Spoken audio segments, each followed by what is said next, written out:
What's the difference between a nonprofit and a social purpose business? Hey, welcome to Growing a Fruitful Brand, where we discuss how to create and grow a brand that makes the world a better place for you, your customers, and your employees. I'm Ben Luters, founder and art director of Fruitful Design and Strategy. Today, we're talking about social purpose businesses with Omaha's very own Karen Borchert. Believe it or not, Karen actually used to run this place when it belonged to Flywheel because she was their VP of operations and then their chief operating officer.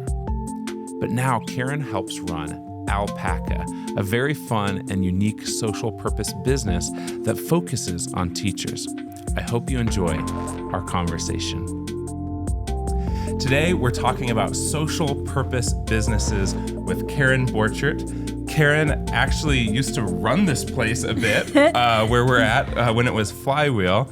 You started out as the VP of Operations, yep. And then became the COO, right? Yeah, that's right. Very cool. And so really you know this place, probably more intimately than even I do.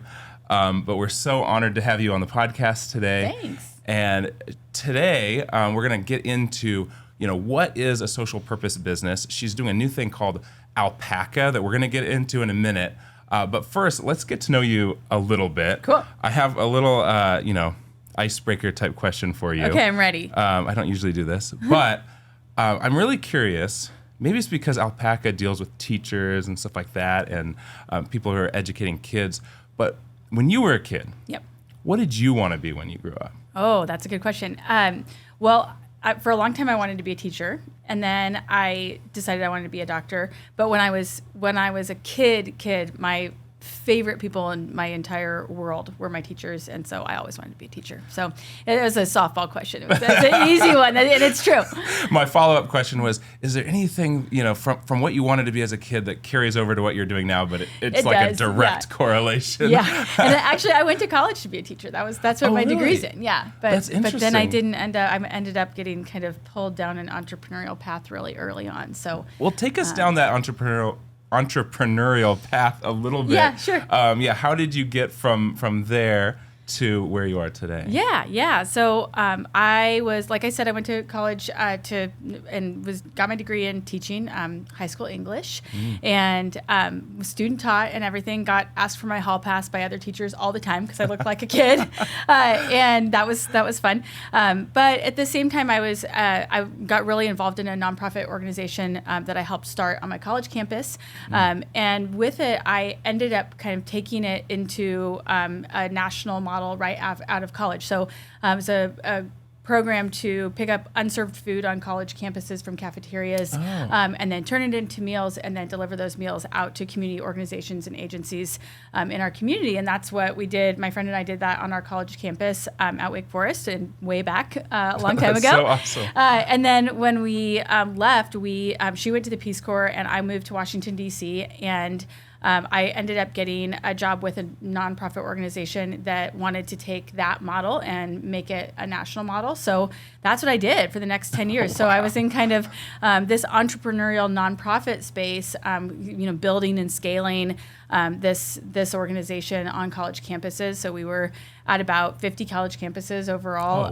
nationwide, which was really fun. Learned it was like a crash course in all of business. So it was like, all of this, I was do all of this stuff, and I'd be like, okay, what is that? And they were like, that's marketing. And I was like, oh, okay. That's what that is. And they'd be like, that's finance. I was like, my board of directors, they were like, so I finally went to business school because I felt like, that seemed like a path I was enjoying and that kind of thing. I had never thought about going to business school, but did that. And then started a small company kind of in the video and accessibility space right out of school right out of business school with some friends from business school. And that one kind of crashed and burned because it was right at the very beginning of, streaming video. And it was at a time where it was kind of supposed to be video in cultural places like in, museums and monuments and outdoor places. And that was a time where you couldn't just stream video on your phone like that. There was not enough bandwidth for that at the time. So that idea was a good idea that was at the wrong time. And then I got so excited about technology at that point that I went to work for a big digital agency out of DC and got to work with some really, really big brands on their kind of entire digital footprint. So got to see how web systems were built and how brands change with a complete digital transformation. So got to see that, really kind of got a front seat for that. And also learned a bunch about sales and all kinds of stuff at that time. And then moved back home to Nebraska, having been in DC and Austin for a little while. So you're from here originally? I'm from Lincoln, yeah. From Lincoln? Yeah, I'm from Lincoln, and then was gone for about 15 years and then came back about 10 years ago. I spent a year working on a data project for the election system, which was fascinating and a totally interesting project. And then I came to Flywheel. So I actually moved to Omaha the same exact day that Flywheel was started, but we didn't know each other at that time. And then I joined a few years later when it was about 50 people, and got to be there all the way through to it becoming WP Engine and moving over to the Mastercraft or to Ashton Building, and then got to come here. So here I am. And here you are. Yeah. Well, I think it's so cool. You couldn't have teed it up any better. Like it's very clear that even at the very beginning of your career or professional life, you had purpose. Yeah. Right there, before you even knew what a social purpose business was, or before maybe they even existed. You were wanting to do things that really mattered to you and make a difference beyond just money, right? And so maybe this would be a good time to talk about Alpaca. Yeah. What is it? It's a cool name. Yeah, it's a great really name. Fun brand. So what is it and why? Yeah. So Alpaca is a company born just a year ago. We're pretty new, and our goal is to make it easy to support teachers. We think that teaching's a really, really critical profession for our future workforces, for business, for our communities, for just strong families. All of those things are really kind of centered on having great teachers in our schools. And I'm a parent of school-age kids, so it's really important to me. It was a profession I was on a path towards, so I care about it a lot as a profession. But I also think that there's a really big challenge in education right now specifically around teachers and teacher well-being. And so I could see that as a mom, as a person in whose kids are with their teachers all day. Honestly, our kids are with our teachers more than they're with at home. Yeah, in a typical day, it's a big thing, and I didn't know how to support it, our teachers in a better way. And honestly, I was sitting around a PTO, a parent teacher organization meeting. I was the treasurer, and I said, it would be so awesome if there were better, easier technology solutions to helping our teachers. Like, wouldn't it be awesome if we could just subscribe to our school and just be able to, throw in $5 a month, and then we could pool all that money and then, survey all the teachers and say, hey, what do you need this month? What can we get you? What would be the biggest help? And then we could just use that pool of money, and we would know we would have it because we would all just subscribe to it. And they just looked at me and they were like, yeah, that sounds great. Who's going to build it? And I was like... And then they all looked at you. I was like, okay. So it was, I honestly wanted it for myself. I wanted an easy way to support teachers. So that's what we do. We make it really easy. You can subscribe to, all of our Alpaca schools, or schools that have signed up with us.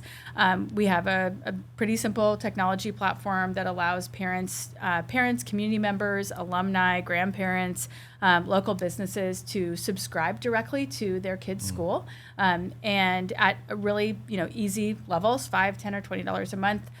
It all really actually makes a huge impact. And then we all of the dollars from your school go towards a pack of supplies and teacher appreciation that we deliver to every teacher in the school every month.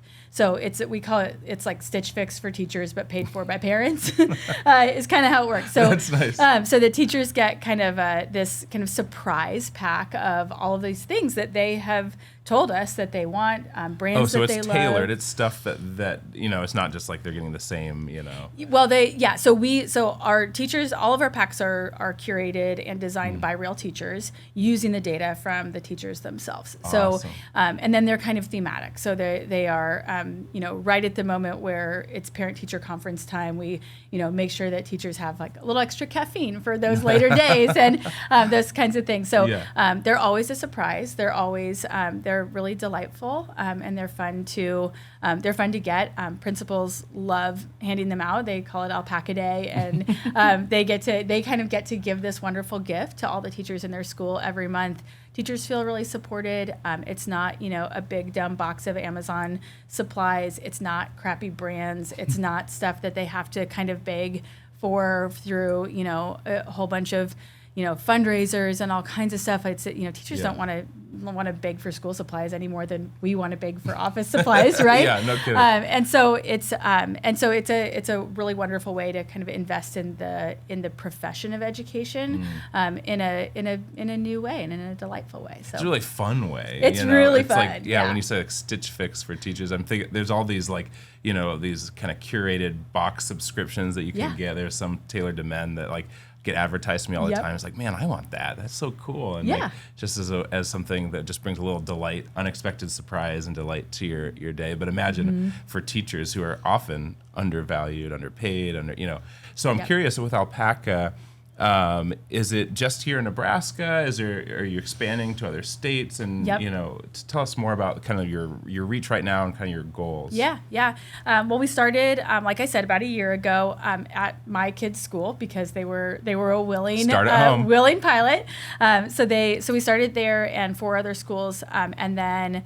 That was great. It was super popular right off the bat. We got lots of calls from other principals and teachers saying, "Hey, what are you doing over there? We want that at our school." Yeah. And so word spread really quickly. And then for this last school year that we just finished up, we grew to 80 schools and about 3,000 teachers. So supporting about 3,000 teachers all around here, around the city, and then in some kind of smaller communities around here. But yes, all in Nebraska so far. And then we are now in the process of adding on all of our schools for the 23-24 school year. So we're just about to kick off that school year, and our goal is to expand first regionally and then nationally after that. So we want to make a pretty big splash. It sounds like you already in 1 year. That's really, really impressive. Oh, it's been really fun. We've already kind of gave it away in the beginning that Alpaca is a social purpose business. What does that mean? Like when you mentioned that in our little email exchange, it's like I didn't even really know what that is. Like I know what a nonprofit is, and to me this sounds like this could be like a nonprofit, right? Mm-hmm. How is that different than like a nonprofit or just a traditional business? Yeah. So a social purpose business is, you might hear them called different things to impact businesses or those kinds of things. They're businesses that want to take a kind of market-driven or business approach to a problem, but it's a problem that has a high social impact. So, every business is here to solve a problem, right? Every single business is here to solve a problem, so that's not, we're here to solve a problem too at Alpaca. It just happens to be a problem that has a greater social impact than anything else. So, or than perhaps any other kind of business, like just selling a widget, than like something. A bakery, like so solves a problem. Although that actually has like a very high impact on me personally. A bakery does. Right. There may be baked goods in some of these packs, but that's true. But so if you think about companies like Tom's Shoes or Cotopaxi is one of our very aspirational social purpose brands and companies right now at Alpaca. We love not just because we have a similar mascot, but also because that was the first thing that came to my mind. Yeah, it is. I'm like, we really need an Alpaca branded Cotopaxi bag, and then I was like, it's going to be too, a llama and an alpaca can't just be on the same bag together. Anyway, so, but those brands and those companies we're doing the same. They have something to sell, they have a problem to solve, and they have a purpose behind that problem. So if you look at, a company like Tom's Shoes, most of us probably wouldn't think real hard about whether kids in Africa that don't have shoes can't go to school. Like you and I wouldn't talk about that over coffee, probably. Right. But when we purchased Tom's Shoes, when you bought those shoes and you knew that a pair was going to, and they did send them to Africa, and they didn't get them to kids that would otherwise not be able to go to school because you can't go to school without shoes. Yeah. Then all of a sudden, I know that story, right? I know that story of that impact, and I know the story of that problem. And I was more than willing to buy a pair of shoes because it benefited me in some way. Yeah. But it also creates this great impact somewhere else. And so Cotopaxi's the same way. Cotopaxi's there Cotopaxi wants to support people in lower income countries to create a living for themselves. So almost all of their bags and all of those things are made honestly of scrap materials from and are sewn and built by groups of people that they employ in really smart and really ethical ways. And they are making a huge impact on honestly entrepreneurship and poverty alleviation in those countries. And I'm more than willing to buy a bag that I've got one over here. Bags are like my weakness too. I am willing to put a lot of money into bags. It's like one of the few things. It's so many. I mean, there's bags within bags in my life everywhere. It's never just one bag. There's so many. No. That's bad. That's really Belroy really bad. Is the company for me. I have so many Belroy bags and wallets and stuff, and oh my goodness. But we could go on. Oh gosh, I know, bags. But it's so when there's a market for something, people are willing to pay for something that benefits them in some way, and make something easier for them in some way, but it then ends up benefiting somebody else. That's a social purpose business. Yeah. So just hearing you explain that, the thing that pops into my mind, the difference that I see with Alpaca is it's not so much that a consumer is buying a good for themselves and hey, isn't it nice to know that this helps someone else? It is just impacting. So they don't the person purchasing, they're not buying anything for themselves. They're buying something for someone else. So it's a little different in that way. It's a little different, although part of our goal is that, I think you've mentioned your parents are. Yeah, right? yeah. I've got 5 kids. Oh, okay. That's right. Okay. I've got 3. All right. So that it's a lot to keep track of. It's very, very difficult to keep track of all of the school things and all of the fundraisers and all of the bake sales. I'm super bad at bake sales. Second time baked goods have come up in this conversation. But I'm really bad at all that. And it's hard to kind of keep track. And you want to be a great school parent. You want to be doing all the right things. But it's hard to keep track of. And so part of what we are offering is that convenience and to make it very, very easy to just be able to kind of check it off your list, to not have to worry about some of that stuff, to not have to participate necessarily if you don't want to in the wrapping paper sales and the kind of the different fundraiser kinds of things that come home. This is one way that you can just say, what, just put me on a subscription for it and I'm done for the year on this stuff. So I personally find it valuable to myself from a convenience perspective. But you're right that it's not getting a good, it's not an item that you purchase. Yes, but exactly. Yeah. No, that makes a lot more sense when you explain it that way. Yeah. Because when you think of all the different things, that's the hardest part about being, I think a parent and stuff. It's just keeping track of all the different, activities and things you feel like you should be doing. But just like everything else in our lives these days, put this on a subscription thing, and it's probably going to be even better than if we had done all these other things. And so that is really, really cool to me. Very awesome. Yeah, it's really fun. It's a good. I enjoy being a customer of it, honestly, for my own kids' school. Awesome. So I'm all right, good. So when we were just kind of chatting before we started rolling here, you started telling me a little bit about the core values of Alpaca. I'd love for you to kind of unpack those a little bit for us here. No pun intended. I like that. That was good. If you could, because I thought they were really interesting. If you could kind of explain some of them to us. Sure. Yeah. So we have 5 core values at Alpaca. Every week we have a value of the week that we figure out cool new ways to do something with. But nice. So they are, the first one is write thank you notes, which is a strange That's very core value. specific. Yeah, it is. And that's number 1. Yeah, too. it's number 1. It is. It's number Explain 1. this. Explain this. Okay. So part of why we built this and how we're building this is with the idea that actually reaching out and creating personal connection is one of the things that drives teacher well-being the most. So when I was first starting Alpaca, I went and just took coffee to 100 teachers after school. Every day I was back to Starbucks and then over to school, over to a school, anywhere. And then I would I would talk to teachers. I would ask them to show me their classroom. I'd ask them to show me, kind of what stuff in it they bought out of pocket. I would ask them to let me know, kind of how they were feeling. And, we had amazing conversations. But one of the things that I kept hearing, I said, what makes the biggest impact? Yeah. What actually makes you feel good during Right. the day? Is it if somebody brings donuts in? Is it what is it? And they said, a handwritten note is the thing. It's the whole thing. And I said, why? And they said, because it means that somebody took that much time to sit down and think about me and the impact I've had on their kid and write a note and send it to me. And I heard it over and over and over. And so we made our very first pack. I said, we won't do these without a handwritten note in them. And there was only 27 in our first month. So that's more attainable. So that was easy. I remember some of the numbers you gave a minute ago. So how does this go? It goes great. So it goes great. So we actually have this awesome little thing called the Thank You Crew. And it is when you sign up for it, if you are a person that wants to help teachers, but you don't really know how, we send you a box of thank you notes. And we send you a really cool pen because we're kind of into that. And then also into cool pens. I love this. Good. I'm going to ask you your favorite pen in just a minute.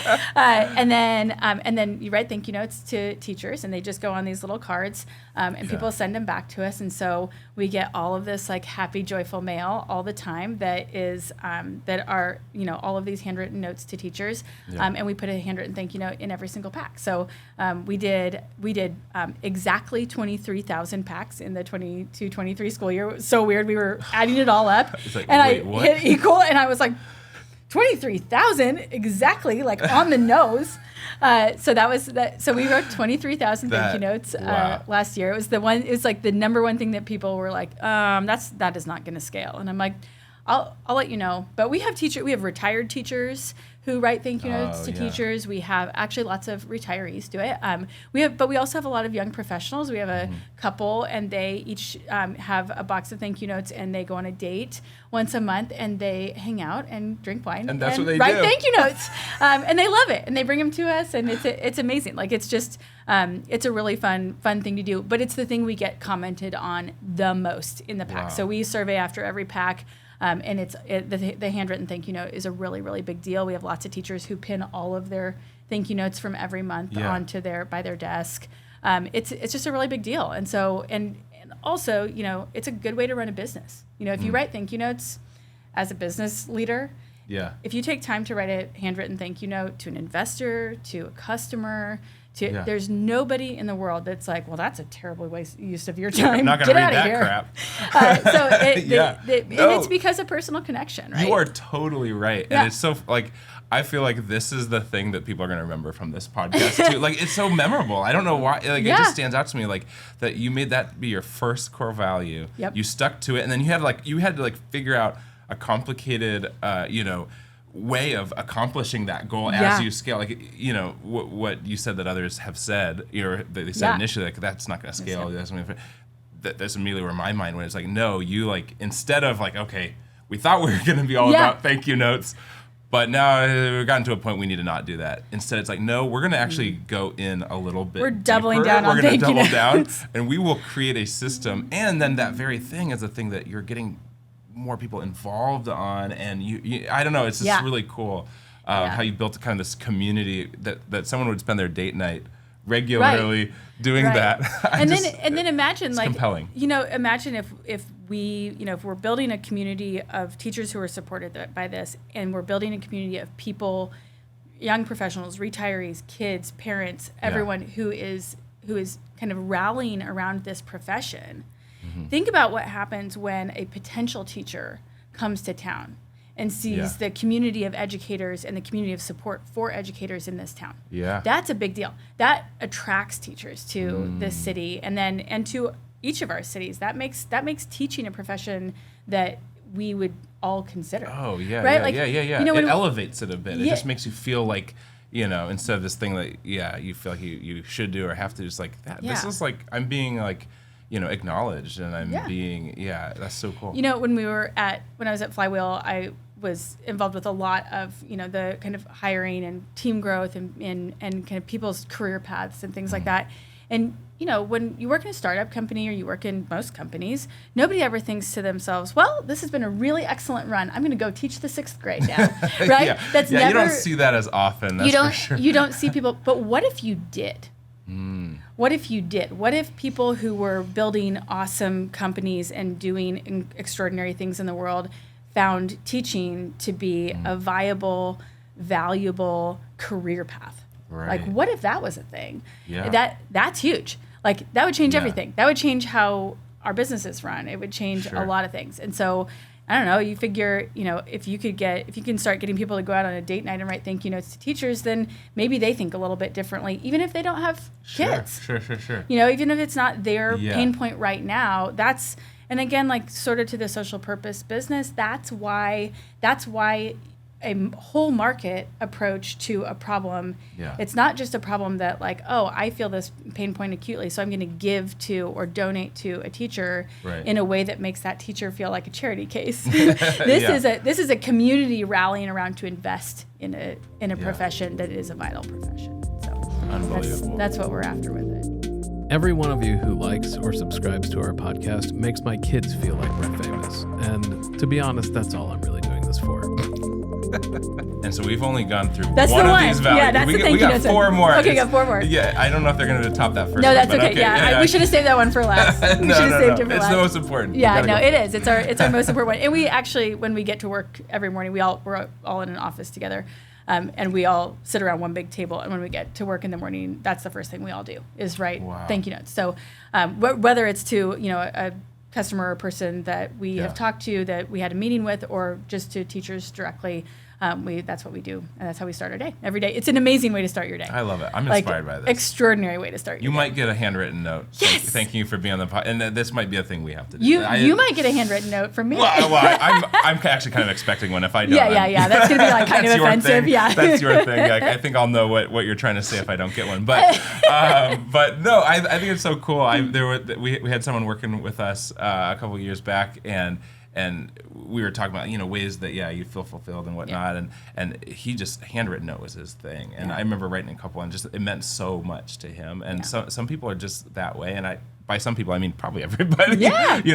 Like you said, I've never seen it, when am I going to read this? Yeah. It's like, even like we're looking at, we want to move this year, and our realtor is like, you got to write a You got to write a letter. Yeah. A lot of people are going to be bidding on this house. Yep. You got to write that letter. And it it's funny that should, you think like, oh, that's not going to really sway someone. It's like, people like You'd that be personal surprised. touch. They want to know who's might be living in this house that they, built all their, memories and stuff in. So anyways, all right, that's one. That's the one. Number 2. Number 2 is listen to teachers. That's that is like core to who we are. It's not about us deciding what we think teachers want and need, or what we think teachers are experiencing, but to really, really listen all the time. So we've built systems and mechanisms for doing that through, kind of personal interviews and discussions, but also through surveys every month, through activations. We did a huge activation for teachers just a couple of weeks ago at the end of the school year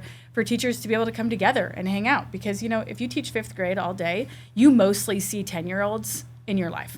That's pretty much who you see. It's not like you hang out with all your other coworker teachers all day. They're in their classrooms. 10-year-olds are great, but you might want to talk to some other people that hang out with 10-year-olds. Yeah. So we've done some things like that, but listening to teachers is really core to who we are. And then Our third one is tell stories, which is to say, lots of people, especially if you don't have kids in school, don't really know actually exactly what's going on in that world and in that profession. And they don't know, most people when they hear that will say, oh yeah, they're having a really hard time. And it's like, no. What I'm saying is like, most people don't know how ingenious teachers are and how extraordinary they are as professionals. There's not a lot of, you don't read a lot of stories like, in kind of popular media about the extraordinary and kind of inventive and innovative things that teachers do. It's true. It does tend to be more negative. Yeah. I don't know if it's a clickbait thing or what. And it's also because it's like this profession that has been seen as this kind of, it's not upheld as this really highly regarded profession sometimes. And so you don't hear some of these stories, but the stories of how teachers do things. I mean, they are extraordinary managers. They are extraordinary marketers. They have to be. Extraordinary marketers, great communicators, great organizers, operations people. I mean, they are amazing. There are amazing stories of teachers doing extraordinary professional things. And so that was one of our values, is to tell those stories, make that heard. Yeah. So we love telling stories. That's the core of how we do what we do. The fourth one is elevate every educator. So one of the very first things we didn't want to happen was for Alpaca to be a product and a service that would be available to schools that have a lot of parent support.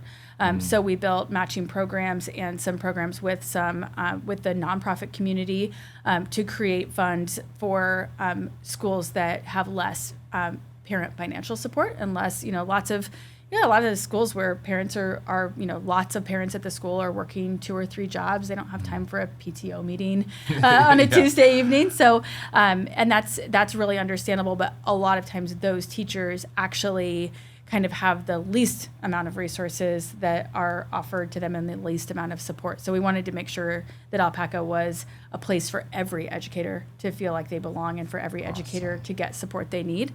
So that's the fourth one. And then our fifth one is bring out the best. And that's bring out the best is kind of, it is both true for teachers. It is also true, honestly, for our communities, like kind of like we were just saying that like we can be extraordinary communities for the profession of education if we have ways to do it. Like you and I can do amazing things for teachers if there are simple, easy, honestly technology-driven ways to make it really easy to do that. And so we want to bring out the best in our communities that we're in, and then we also want to do things that bring out the best in teachers. And as a company, like one of our values as for our employees is to bring out the best in every employee so that each of our team members feels like they are bringing their best to work every day and that they are becoming better at their craft and at what they do just by being at Alpaca. So that's what we're after. Those are our 5. This sounds awesome. Are you guys hiring? Yeah, we are. We're growing fast.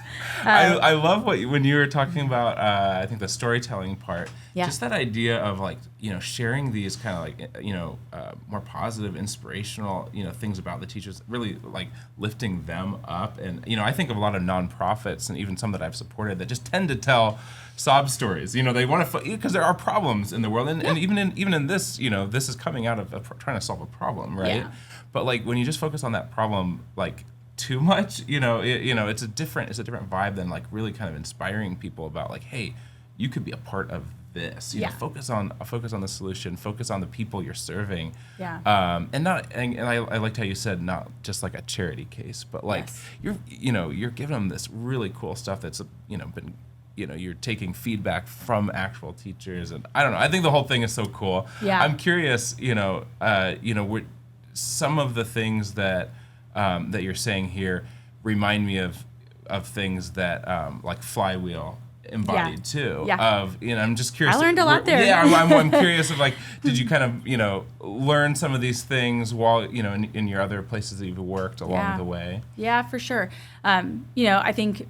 One of the things was, and it kind of goes back to the thank you note story, but one of the things that we said or was told to me at Flywheel when I first started, because I got there and I was like, oh, well, this isn't efficient over here. Like I thought I was all smart. And they were like, oh, no, that's on purpose. We're doing that and we know it doesn't scale. It's an experiment. We're trying something. it's important that we do things that don't scale. And I was like, why would we do things that don't scale? And it's a Paul Graham quote, actually, do things that don't scale. It's actually a great article by him.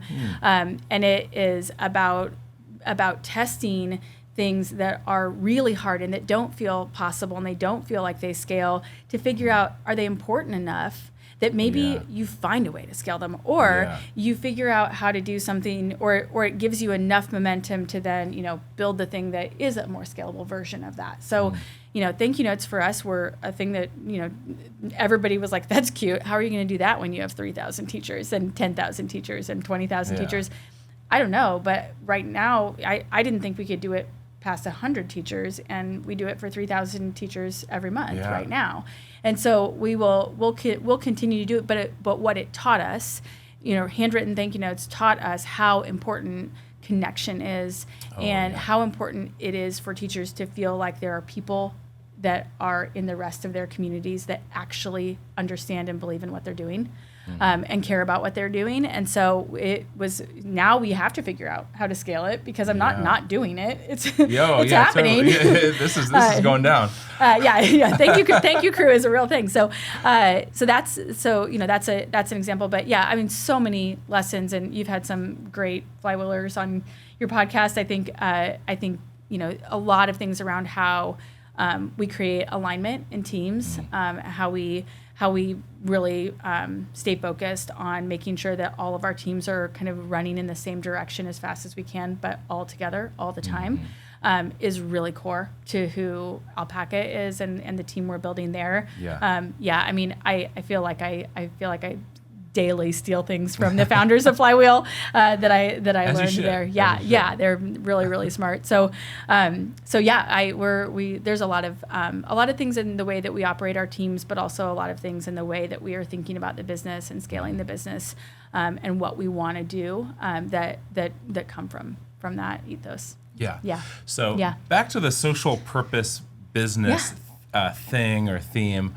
So you're a business. We're a business. So you how do you make money? Like it's a percentage of each donation kind of a thing, I'm assuming? So all of the subscriptions are not donations. They're just that you're buying something.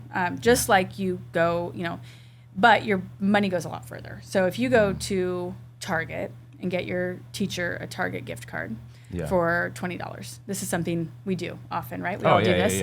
We're like, okay, your teacher will take that card to Target, and like we all do when we go to Target, we will spend, quite a bit more than the gift card says. That's true.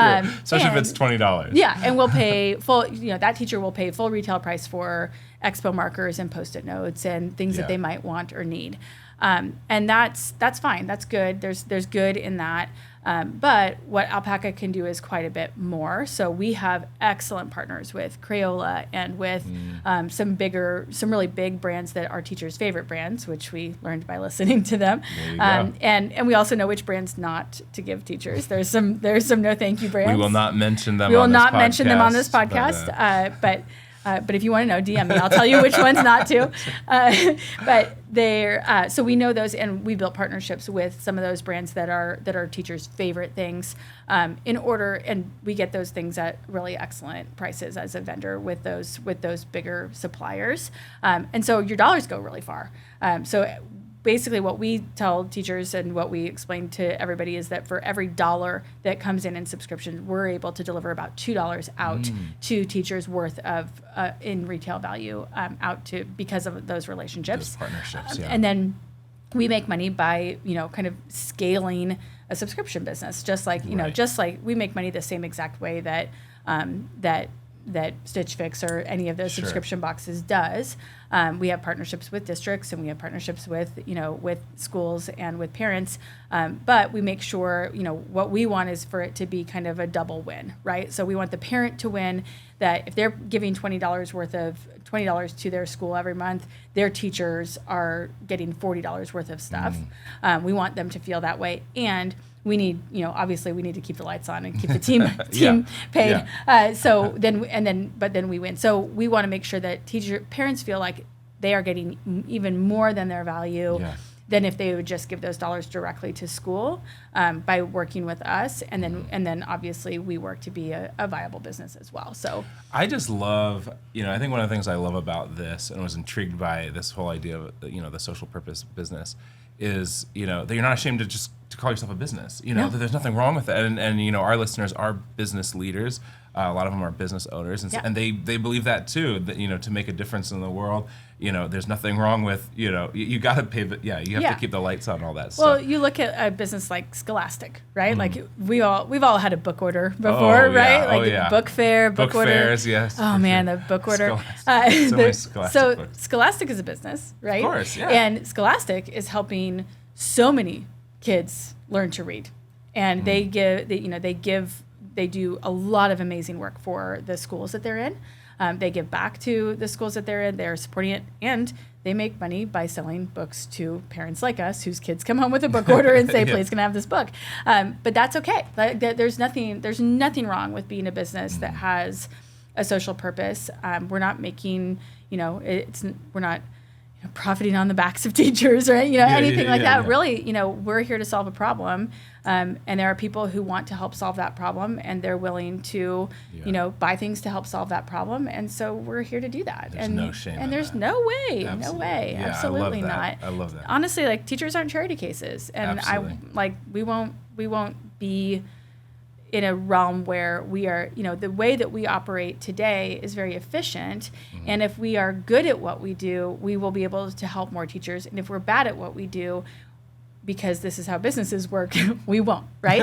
And that's the efficiency of the market. That's the efficiency of markets and businesses.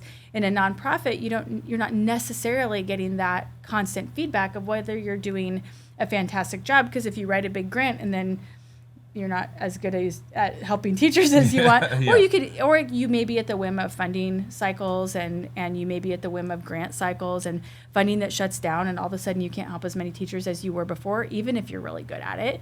And that sucks. That's not the way that we want to run. We want to run in a way where if we are great at what we do and we move fast and we do things in smart, new ways, more and more people will say, yeah, I want to be a part of that. I want to buy that, and I want people to benefit from it that are deserving of being invested in. Like, it's a way to invest in a profession. It's all of us putting a couple of dollars together to say, hey, actually, those teachers are pretty important to our future workforce. I'm putting some dollars towards this. It's an investment. It's not a donation. I love that. Yeah. An investment, not a donation. Okay, so for those listening, let's say, think of someone who maybe is working at a soul-crushing job, or you're just not feeling fulfilled in their work, and they have an idea. Maybe it's solving a problem, kind of like you have. And they're listening to this and like, man, that would be a lot of fun. Like, what would you suggest? What are some maybe first steps for someone who's interested in starting their own social purpose business? Yeah.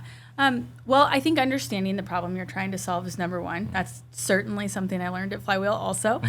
So, what problem are we trying to solve here, really? Yeah. And what's the solution that we have? Because I want to be clear, wasn't trying to dog on nonprofit organizations before. Yeah. There are some problems where a nonprofit is the right solution. Absolutely. Right? Yeah. And there are some problems where a for-profit business is the right solution, and there are some problems where there might be a mix of those things. Yeah. And so really understanding the problem that you want to solve, I think is a number one. And understanding it really clearly, and honestly making sure that you don't think that you know what problem you're trying to solve, or you think you have the right solution, but to actually talk to people. I mean, my number one thing I would say is, if you have a problem you want to solve, if you care about, what is happening with, what's going on with immigrants, what's going on with teachers, what's going on with any, group of people, go talk to people. Yeah, don't just assume know how to solve Go their listen problem. to their stories and let them just talk about what they're experiencing, because it might actually not be what you think. It might actually not be the exact same problem that you thought you were solving. I set out because I saw so much statistics on teachers and out-of-pocket spend. And because I watched this video on Twitter that is burned on my brain for eternity of teachers at a hockey game. There's a hockey game. It kind of went crazy on the internet a couple of years ago, and at the halftime of the hockey game, do hockey games have halftime? Anyway, you were asking the wrong person. Okay, good. All right. I will fact check that. Yeah. Before this goes. Anyway, at some sort of intermission or something, I'm not a sporty girl. At the hockey game, the program, or like the thing, was they put a huge thing out on the ice, like a big blanket, and they dumped like $5,000 in $1 bills in the middle of the blanket. And then they had teachers and from that community, like 4 of them, all around it. And then they blew the whistle, and they had to stuff as many dollars in their like coveralls as fast as they could. Okay. And so these teachers were like scrambling on the ice, shoving dollars into coveralls. And they said it was like this fun, like, sideshow. It was like entertainment. And it just broke me. I was like horrified. What an image. What an image. And it was about, and they said, this is for these teachers to buy things for their classrooms. Oh, and I was like, imagine if we had to scramble on the ice for office supplies. Like, absolutely I mean, not. it's just degrading. I was going to say, we need to link this in the show notes, but I don't even know if I want people to see this. It'll stick with them. It's a terrible story, but it also was, I was like, eye-opening that it wasn't actually just about teachers spending money out of pocket. It wasn't about the fact that teachers are going to buy their own supplies.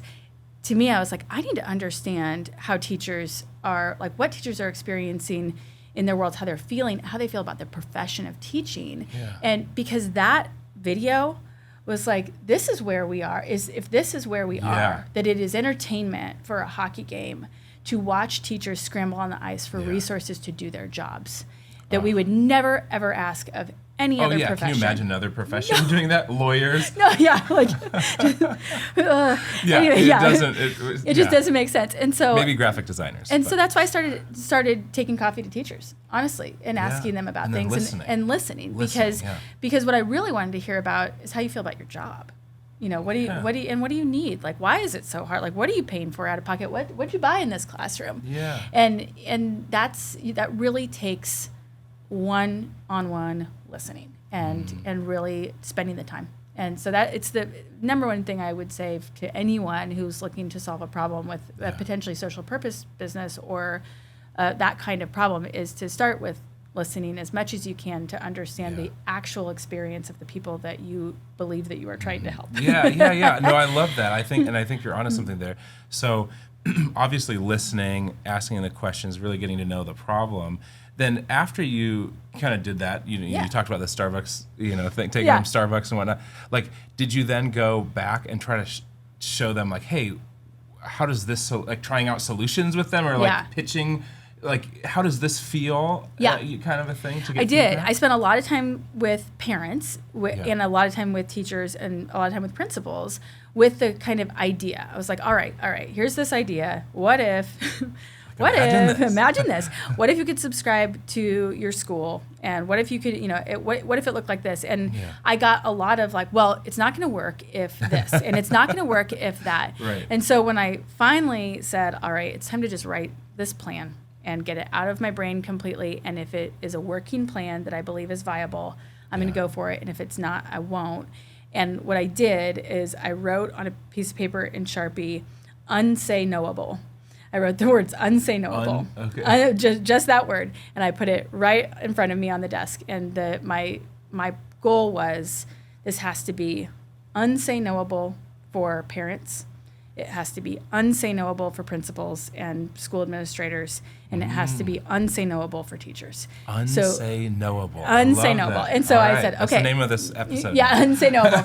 It is. And so I kind of went through and said, what makes a solution that everyone feels like they won. Like unanimously. Yeah, we all feel like we won.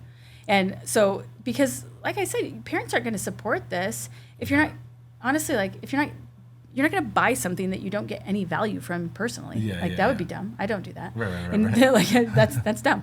So I was like, what's going to actually give parents value? Like, it has to be super simple. You have to be able to subscribe to this thing on your phone in like 2 minutes or less. It has to be cheaper than Netflix. It has to be easier than the bake sale. It has to be all of those things. It has to actually save me time as a parent. Unsayable. For teachers, it has to be stuff I actually want and need. Right. It has to not make me feel like a charity case. It has to make me feel better about my job. Like, it has to do that. Unsayable. And then for principals, it has to not mess with like school budgets. It has to It has to not be just for favorite teachers in the school. Mm-hmm. It has to be equitable. It has to go to all of our, that was one thing I heard from principals over and over and over, is like, we're not doing it if every teacher doesn't get it. So it's not like that favoritism. This teacher has 4 parents in her class that are subscribing, and this brand new teacher has 0, and that sucks. So that's why it pools at the school level. And so as soon as I started writing all of those things down, and then of course it had to be unsayable from a viable business perspective as well. Yeah. And so it just worked like a jigsaw puzzle. Honestly, I wrote that word out. I started writing down all the things that would make it that way. And then I just looked at it to say, okay, well, all of those things live together? Can all those things fit together? And it did. So we went after it. Well, and that's so wise of you to not just be like, you're obviously very focused on the teachers, but you realize it's bigger than that. There's what are the parents going to say? What are the principals? Like, there's all these different kind of entities that they all need to be okay with this thing for it to actually work. Yeah. Instead of just, I think that would be kind of I could see that being a tendency for some people to be like, there's this real problem out in the world. I think I know how to solve it. Maybe even just, talking to one of those groups. Yeah. And you get, and then later you find these roadblocks, and it's like, oh, forgot to talk to the principals. Yeah. And I didn't even think that, there might be favoritism or, the other, all these, and it sounds like you really did your due diligence. So instead of rushing out to just, I need to solve this, acute problem, like, really taking that time if you can. Well, and it doesn't actually take it's not overwhelmingly in the amount of time it is. It's really more of kind of the intention of asking. Like, I bought a $5 Pinterest ad, and for like, I don't know, a month. And it linked to a survey that I made on like Typeform or something free. Yeah. And it was just like, tell me a little bit about being a teacher and tell me about. How did that do? I did great. I mean, think about Pinterest ads, but I mean, teachers are on Pinterest. Yep, so I was like, well, let's just see what happens. And so, I sent them $5 Target or Starbucks gift cards because I couldn't bring them coffee. But, that was easy. And I got 100 interviews out of it. It was so easy. And so it doesn't have to be a ton, it doesn't have to be really expensive. It doesn't have to take you all year. It doesn't have to stop you. It's more like, and when we were making it unsayable, we were kind of prototyping things. We were like, make a pack. I brought it to a teacher. We were like, do you like this? Is this actually help you? How would it feel? How does it feel? And and, we went to principals and we were like, tell us all of like the things that make your life difficult. And they were like, how long do you have? That's a hard job. And so, we heard all about that. And, it doesn't actually take too much. It doesn't require, a McKinsey study. Like, it's just about listening, and you just keep doing it. Like, we keep saying, like, there's new no's all the time. Like, somebody will say no for something, and as we move to new markets and as we move to new things, there will always be people who are going to say like, that doesn't work for us. And then it's a question of like, okay, why does it not work for you? And do we need it to? Do we want it to? Right. Because we can't make everything work for everyone. It can't be unsayable for the entire world forever. Then you're trying to be all things to all people. Yeah. But at that core moment when we were starting, we needed it to be unsayable and to the core audience we were serving at that moment. Sure. And then from there, we just keep listening. That's why it's one of our values. Well, that makes sense. I could see, as you break into other states and other regions, I'm sure you'll come into new, the way that their schools are set up, or it could, for sure. I'm sure you've already, found new hurdles and stuff like that. But I think it sounds like you guys are pretty, just aware of that and are you're going to tackle those as they come. Yeah. So as we close here, can you just, if someone wants to, support teachers through Alpaca, get involved with, how can people learn more about Alpaca? Yeah. Well, you can come to our website at alpacapacks.com. And that's a great way to learn a little bit more. Kind of read up some of the stories that we're telling about teachers on our blog. A link in the show notes. Yeah. Oh, sweet. And then you can join our thank you crew and help us write thank you notes. Go on a date night with your significant other and write some notes. You can. We are doing a bunch of stuff around back to school in getting folks involved. We do kind of events for corporate groups that want to come be part of their community together. So we do some really fun events over at Millwork Commons, where our office is here in Omaha, to help put our packs together and then have a happy hour over Cross Train. So we do a lot of that. That's really fun. That's a great way to come. It's kind of a networking event and team building event for companies that want to support, but also it's just really fun. Website's the best place.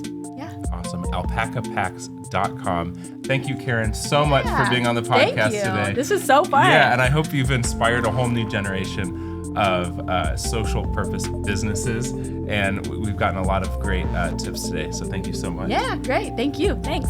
Thanks for joining us today on Growing a Fruitful Brand. If you found today's show helpful, don't forget to subscribe and consider sharing it with someone who might also enjoy it. And if you'd like to work with Fruitful on a branding, website, or messaging project of your own, you can always reach out on our website, fruitful.design. Until next time, don't forget to grow something good.